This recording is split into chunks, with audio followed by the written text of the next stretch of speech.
Funmilayo Ransom Kuti as a watershed character in history.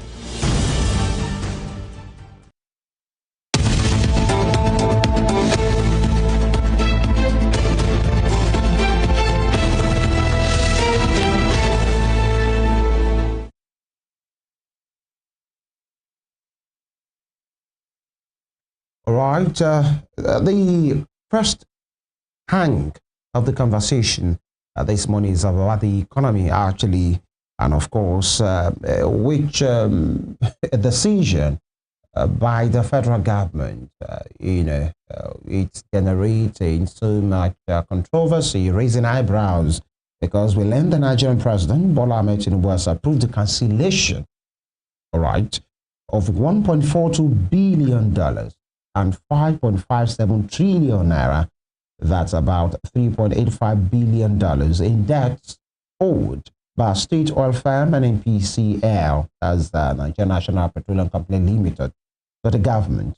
The president said that on Monday, and the decision is part of Tinubu's push to clean up NNPC's books and boost transparency as Africa's top oil producer deals with the weak revenue and soaring debt ahead of plans to sell stakes in oil and gas assets. And the approval, detailed by the oil regulator, as the NUPRC, came out the November Federal Accounts meeting held last week after a panel urged the reconciling of NNPCL's obligations to the government. Now, there are indications that the write-off covers liabilities through December 31, 2024, including production sharing contract, domestic supply obligations, repayment deals, modified carry arrangements, and joint venture royalties. The presidency, talked about that in a statement.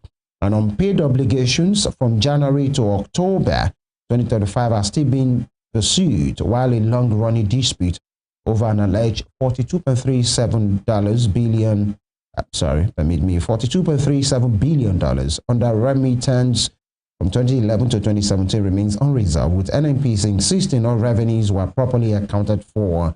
And these is, some of the things that we will talk about today. Now, we are hearing that maybe there is an angle to that it is the NNPCL's interest penalties that are waived, not the royalty debt.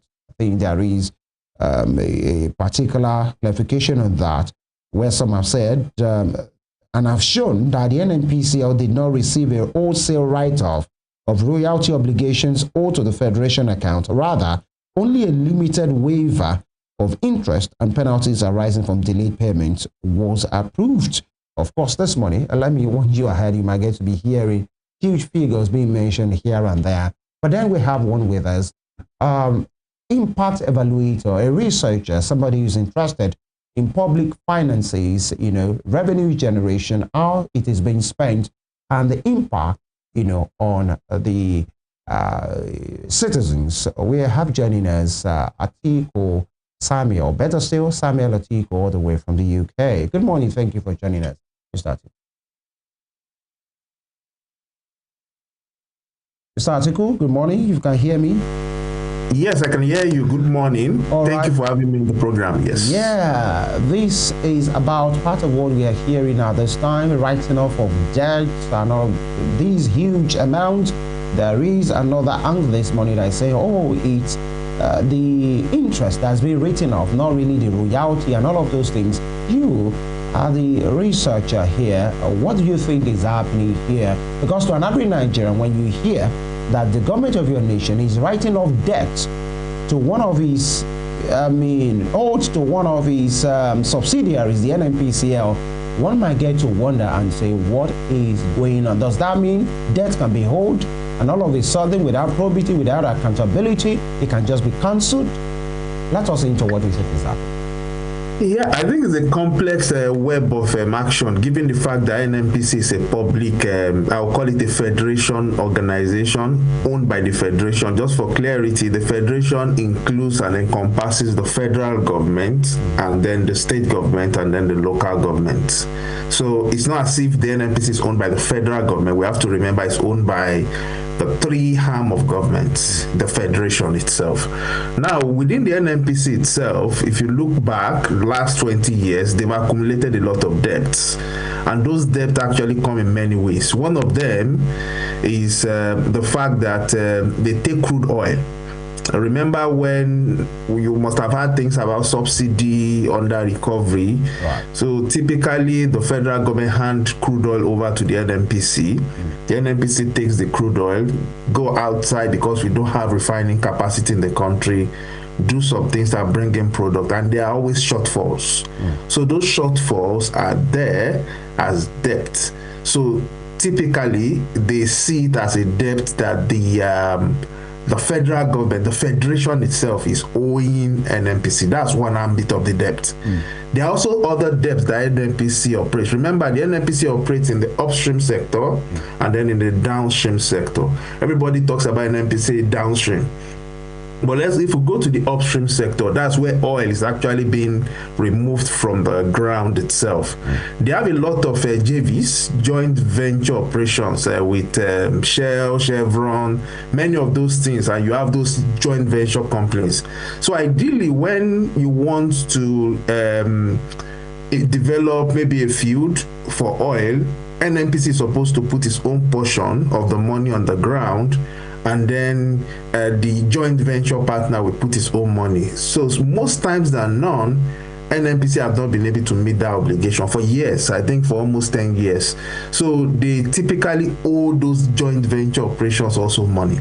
Then also in terms of distribution of funds to the federation account, when NNPC makes money, they are supposed to remit the money to the federation account. The federation account is like a big pot where the money actually being shared across the three. Just like I mentioned, the federation encompasses the federal, the state, and the local government. So they put the money in this pot, and this money is being shared across board to different federal government take your own, state you take your own, local government you take your own, and then you have some special accounts. So what has happened now is that the federation is owing the NNPC money. The NNPC is also owing money to the joint venture and then also to the federation.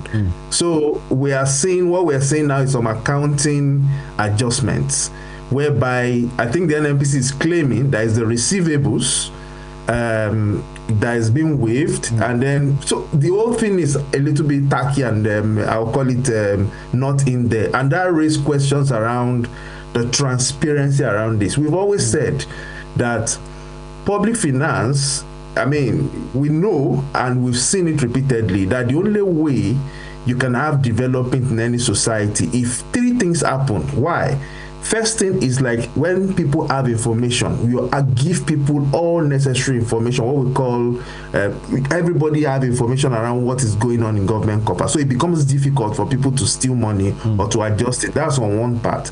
The second thing also there is that there is auditable trail, meaning that the institutions that have been setting on ground to audit the NNPC, to audit government, is there to actually do their job. The Auditor General is doing his job. That's not been the case over years. And then the third one is having teeth. When people actually infringe, they don't do what they're supposed to do, there's the teeth to actually bite them. Again, we don't really have that. So what we see clearly now is something that has been there. It's just that it's finally come to public light now, because maybe people made mistake of announcing it to the world. Most of all those things have been happening under, I'll call it under the carpet before. But now it's in public view for everybody to see. So, I mean, for clarity, to know the scale of this, the entire state in Nigeria today, the total debt is about as of June, is about 7.4 trillion. The debt we are talking here is about 4 trillion. Just imagine somebody waking up and saying that every state in Nigeria, your debts are forgiven.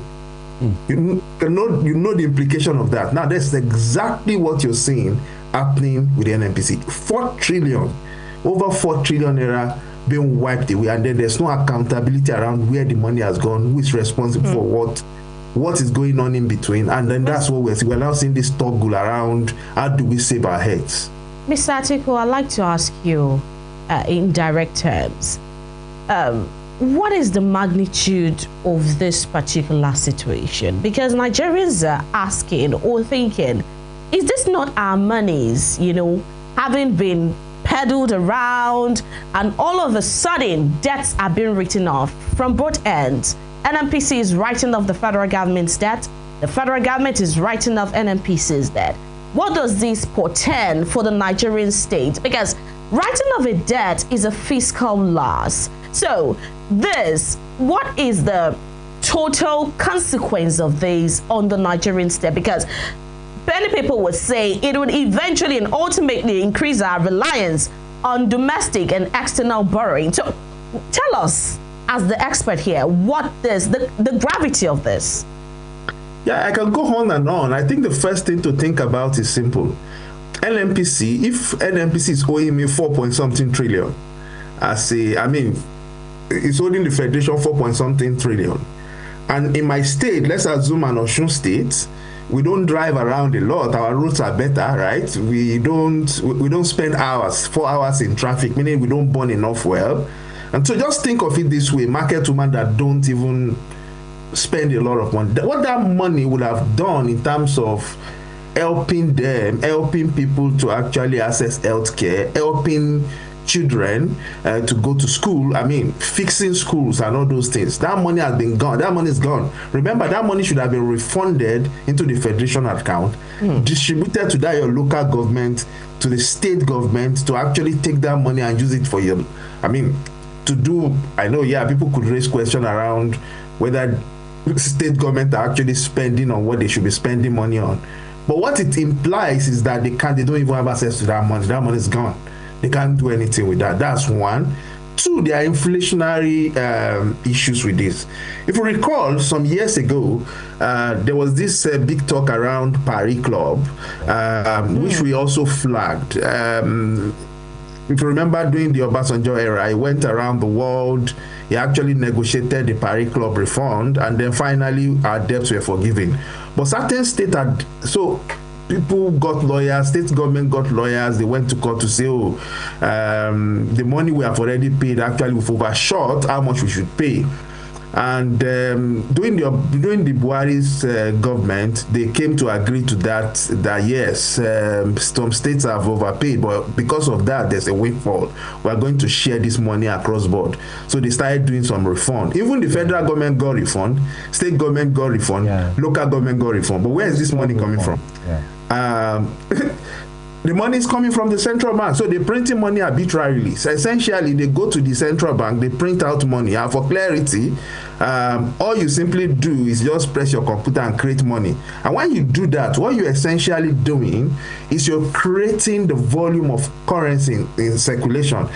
People may look at it, money is now there, right? It should flow around. It doesn't work like that. Very few people get that money. They use that money to actually buy your foreign exchange. They want to go and invest abroad. They want to go and do it. So before you know it, inflation creeps in. And we always say inflation is actually a tax on the poor. And we must have seen it now. Inflation is a tax on the poor. So essentially, the person that is earning very limited money, their income will not grow. Because of how the structure of the Nigerian economy, all of a sudden the price of bag of rice had gone from 5,000 naira to over 70,000 naira. All those things that you see, that's the second significant implication in terms of the macroeconomic dynamism. It worsens the situation of the people when government is using accounting systems to actually adjust the books rather than actually ensuring that real revenue, real value is created to actually lock those things in. We can talk about the public debt metrics also. Remember, some states had gone to banks, they've gone across, talked to investors, and they've gotten money because they presume that they have a lot of savings with the NNPC underpinning their borrowing. Now that savings is gone, but the debt is there. So how do they adjust it? That's the problem. It's essentially the capability of states to continue to borrow or maybe pay back their debt, depending on the fiscal choice the state is taking, has been debased. Essentially, you just see yourself as an individual. I have a lot of money. Ade is owing me money. Borrow me money. And then you borrow me money. All of a sudden, I now look at Ade. Ade looks at me and say, we don't hold ourselves money, but the person that borrow you money, we still remember that. So before you know it, it weakens up. So we can go on and on. The implication on the macro side, I just mentioned the micro side. That's what people feel in terms of their pocket is inflation, is inflationary. But what people feel on the other hand of things in terms of the macro is that it weakens capability of state to govern. And that's why a lot of thought should have gone into this. A lot of transparency should have gone into this. A lot of auditing should have gone into this. And a lot of transparency is needed before decisions are made. Unfortunately, that's not been the case. Well, Mr. Atiku, speaking on transparency, there's a report here by CNBC Africa that says the move aims to increase transparency in Nigeria's oil sector and align fiscal ties between the state energy giant and the government heavily reliant on crude revenue. Talking about transparency, this particular institution, the NNPC, has been riddled by lots of controversy, lots of corruption allegations, auditing issues, and all of those. Like massive financial discrepancies in audited accounts, allegations of missing public funds, a lot of these issues. How does this ultimately increase transparency in the NNPC? Or I mean, are there merits to this move by both sides? Now, for clarity, the definition of transparency, if I recall, is ability for you to actually open your books, making sure that everybody sees clearly what is going on. First thing, your decision-making process needs to be tracked. So we are not talking about just transparency in shunning out one paper and giving people paper that people cannot wind their mind around.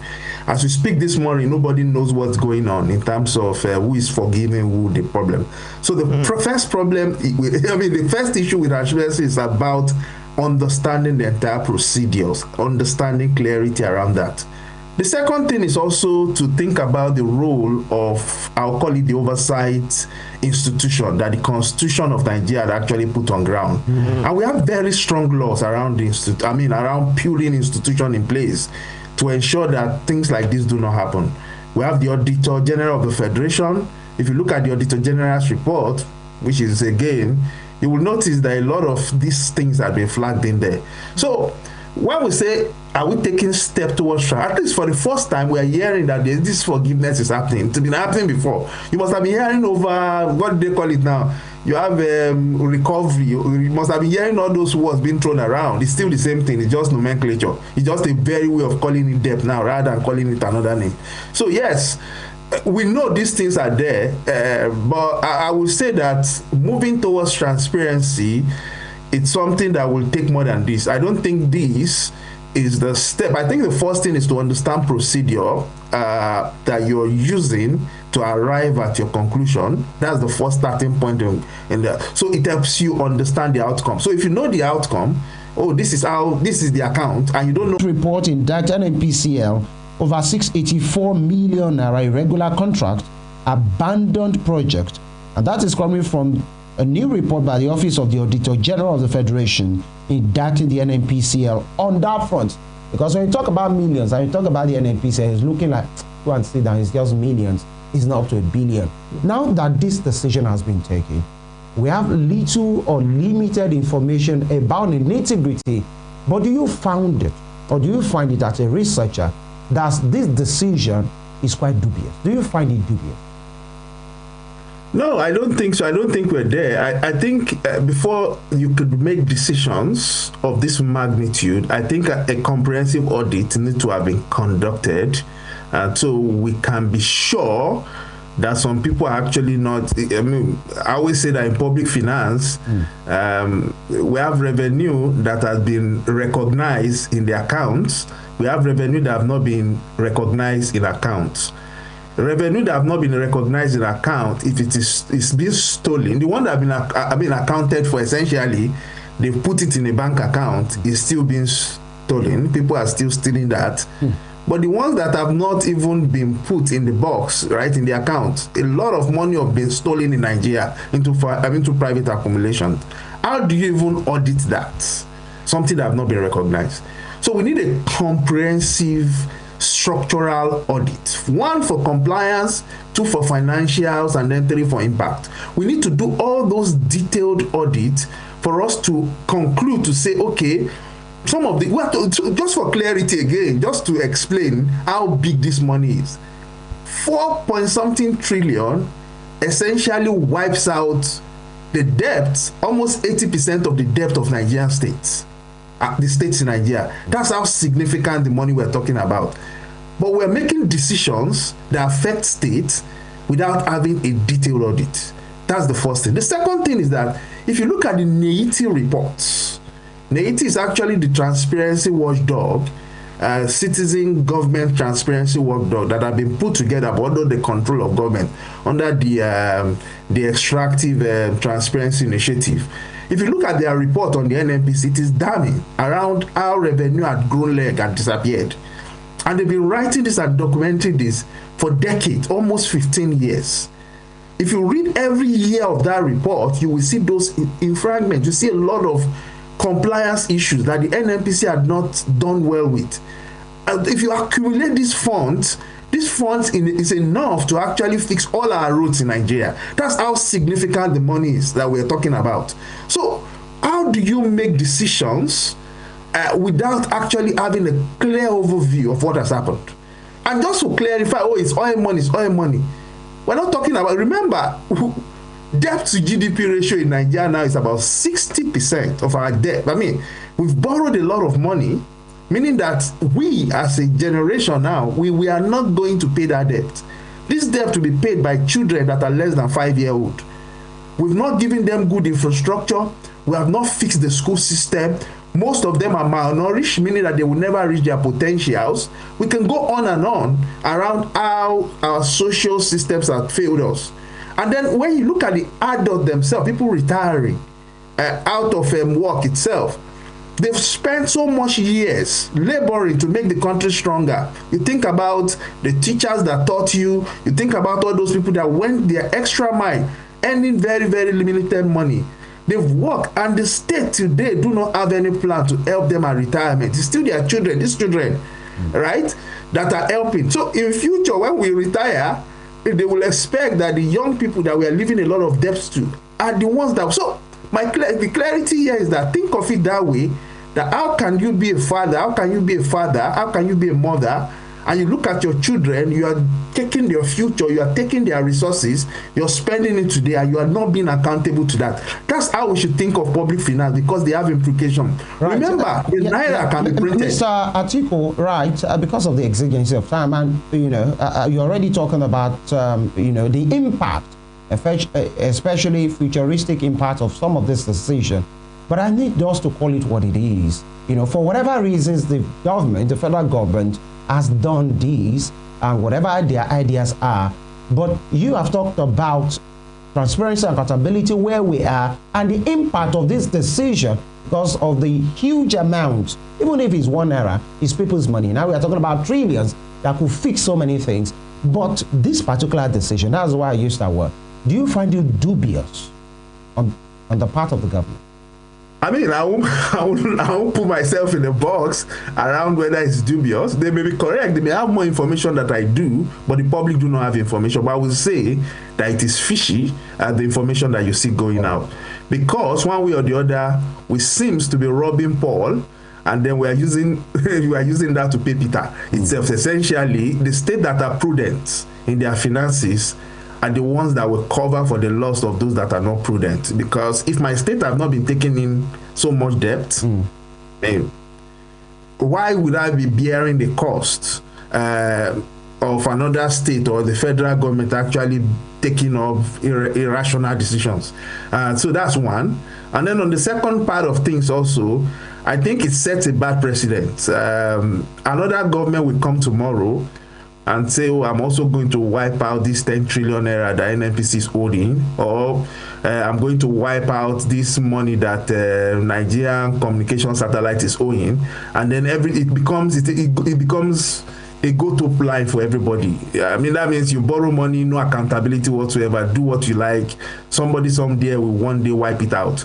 It's not good. I don't think that's good for public finance. We need to ensure that every 1 naira that is borrowed or every 1 naira that is spent is followed to the latter, so that we can be sure, and then we can tell a story in 500 years' time. This is how this money was spent, and then we know certainly, that whether that money had impact or not, and then we can learn from that process. Right. What we've seen happen here is about sidetracking that.